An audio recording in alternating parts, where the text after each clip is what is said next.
پاکستان اور بھارت کی جو حالیہ جنگ تھی جو 10 مئی کو ختم ہوئی، اس کو ختم ہوئے بھی تقریباً 1 مہینہ ہونے والا ہے، لیکن ابھی تک اس جنگ بندی کے بارے میں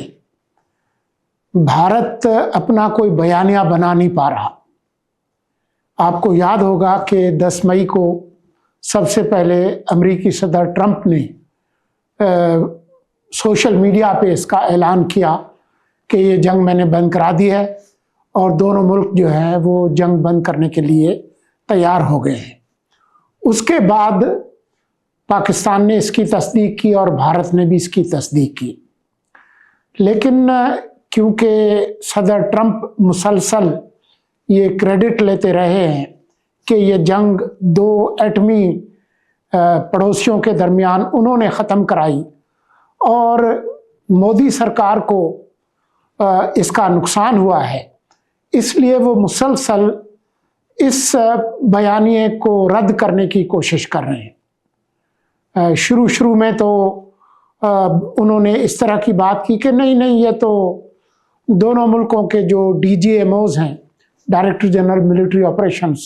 انہوں نے جو ہے وہ یہ ختم کرائی، اور کہا کہ جی وہ پاکستان والوں نے کہا کہ جی آپ بند کر دیں، تو پھر ہم نے بند کر دی۔ لیکن دنیا بھر کو پتہ ہے کہ جو DGMOs ہیں وہ ملٹری ہیرارکی میں بھی اور جو ریاستی نظام ہے اس میں یہ فیصلہ کرنے کی نہ اختیار رکھتے ہیں اور نہ صلاحیت، وہ صرف اس پر عمل درآمد کرا سکتے ہیں۔ تو یہ درست ہے کہ 10 مئی کی سے پہر جب دونوں ملکوں نے جنگ بندی پر عمل درآمد شروع کیا، تو اس سے پہلے دونوں ملکوں کے DGMOs کی آپس میں بات ہوئی تھی، لیکن اس کے پس منظر میں کیا تھا وہ ابھی تک بھارت بتا نہیں پا رہا۔ پاکستان نے تو بہت وضاحت سے پہلے دن سے ہی کہا کہ جب پاکستان نے جوابی حملہ کیا 10 مئی کو صبح فجر کے وقت، جس کو پاکستان نے نام دیا بنیان المرصوص کا، تو اس کے بعد جو بھارت کے اندر جو نقصانات ہوئے اور یہ جنگ اور مزید اوپر جا سکتی تھی کسی خطرناک زون میں، تو اس سے پہلے بھارت نے امریکہ سے کہہ کر یہ کہا کہ جی یہ جنگ بند کرائیں، اور پاکستان کیونکہ اپنے اہداف حاصل کر چکا تھا اور بھارت کو پہلے ہی 6 اور 7 کی صبح ان کا بہت نقصان ہو چکا تھا، ان کے جو فائٹر جیٹس 6-7 جو گرا چکے تھے، تو اس کے بعد پاکستان کے لیے یہ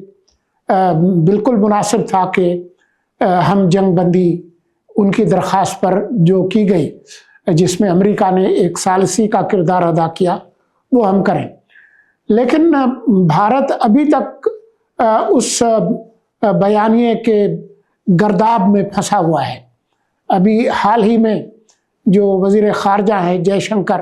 انہوں نے پھر وہی راگ الاپا کہ جی وہ 9 مئی کو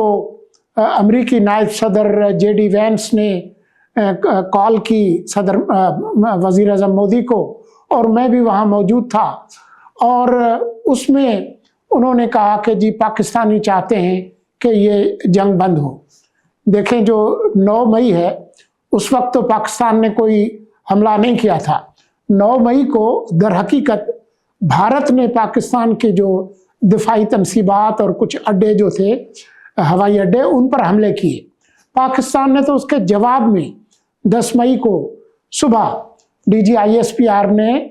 اعلان کر کے کہا کہ جی اب آپ ہمارے جواب کا انتظار کریں، اور پھر پاکستان نے جواب دیا۔ لیکن اس وقت تک جو صورتحال ہے وہ یہ ہے کہ بھارت جو ہے وہ ابھی تک اپنے لوگوں کے ساتھ بھی سچ نہیں بات کر رہا، اور بھارت میں اس پہ بہت زیادہ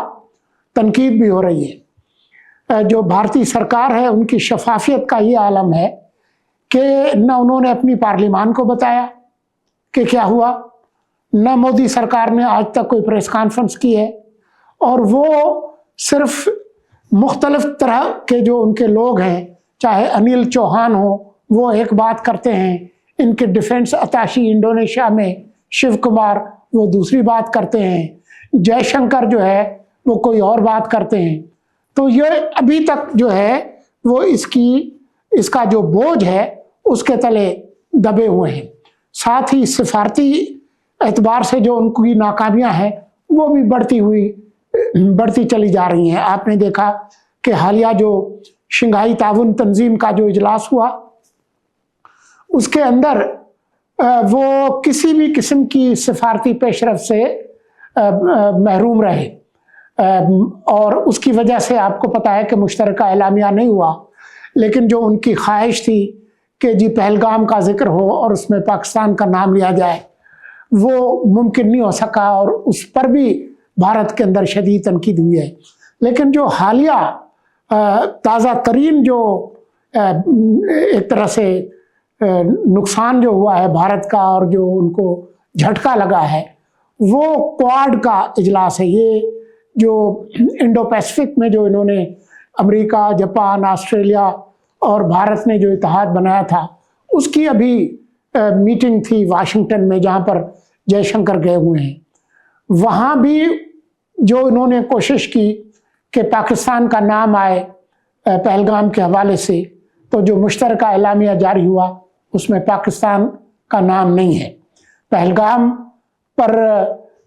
اور اس دہشت گردی کے واقعے کی مذمت ضرور کی گئی، لیکن وہ مذمت تو پاکستان نے بھی کی تھی، تو اس میں کوئی خاص فرق نہیں پڑا، بلکہ یہاں تک کہ انہوں نے یہ نہیں کہا مشترکہ اعلامیہ میں کہ آپ بھارت سے تعاون کریں، بلکہ انہوں نے کہا کہ اس حوالے سے جو متعلقہ حکام ہیں، کنسرنڈ اتھارٹیز، ان کے ساتھ جو ہے وہ تعاون کیا جائے۔ تو اس پر بھی بھارت کے اندر بہت لیدے ہوئی ہے، اور بھارت کو خاصی ہزیمت کا سامنا کرنا پڑا ہے۔ ابھی صرف یہی بات نہیں ہے، بلکہ خطے میں اور بھی جو تبدیلی آئی ہیں، خاص طور پر جو ایران اسرائیل امریکہ جنگ کے خاتمے کے بعد ایران کو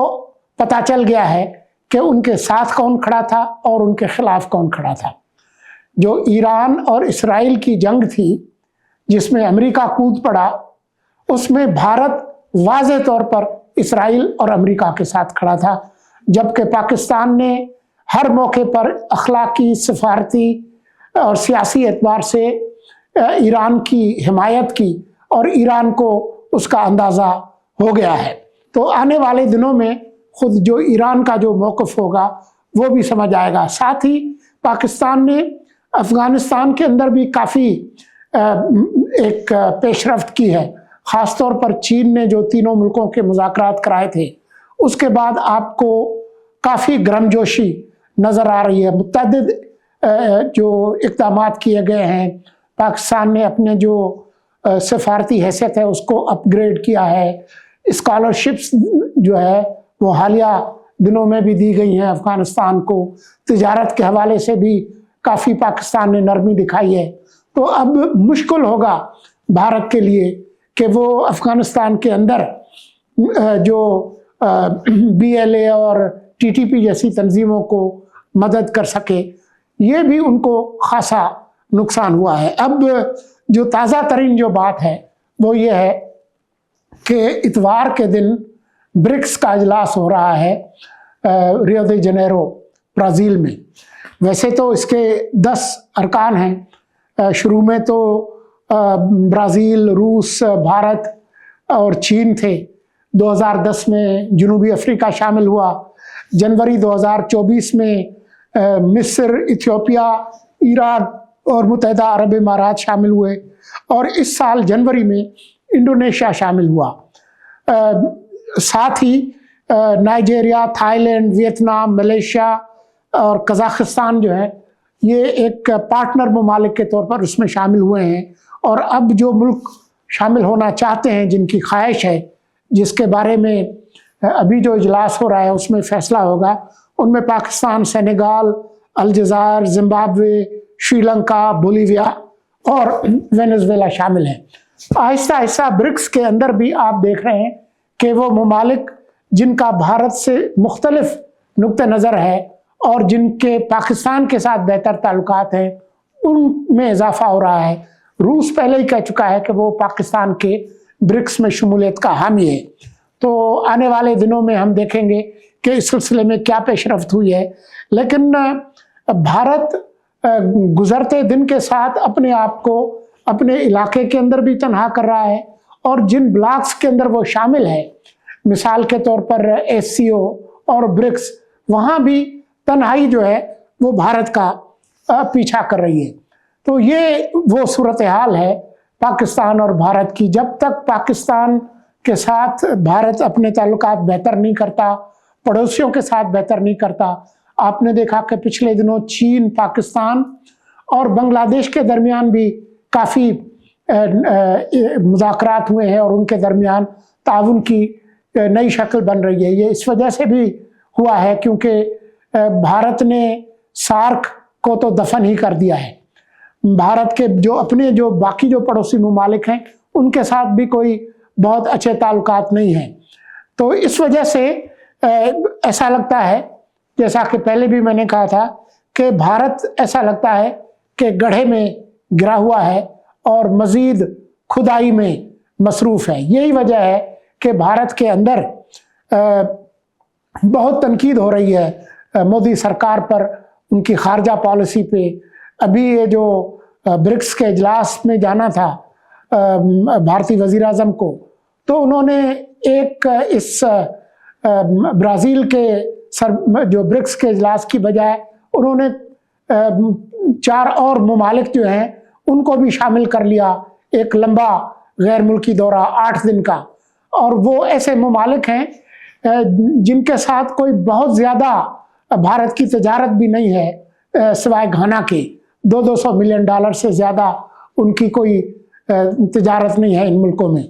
اور یہ اتنے چھوٹے ممالک ہیں۔ تو اس سے بھی بھارت جو ہے اس کی جو سفارتی تنہائی ہے وہ دور نہیں ہو رہی، اور پہلے بھی جو انہوں نے وفود بھیجے تھے وہ ایسے غیر متعلقہ ملکوں میں بھیجے تھے جس سے بھارت کو کوئی خاص فائدہ نہیں ہوا۔ بھارت کو اپنے جو پڑوسی ممالک ہیں ان کے ساتھ اپنے تعلقات بہتر کرنے ہوں گے، اور یہ جو گلوبل نارتھ کا جو اپنے آپ کو اس میں شامل کر کے اپنے آپ کو ترقی یافتہ ممالک میں شمار کرنے کی کوشش کر رہا ہے، تو اس سے ان کا کوئی فائدہ نہیں ہونا۔ یہ ایک ایسی حقیقت ہے جس کا بھارت کے جو اکثر تجزیہ کار ہے وہ ادراک کرتے ہیں، لیکن جو مودی سرکار ہے ان کو ابھی تک اس کا احساس نہیں ہے۔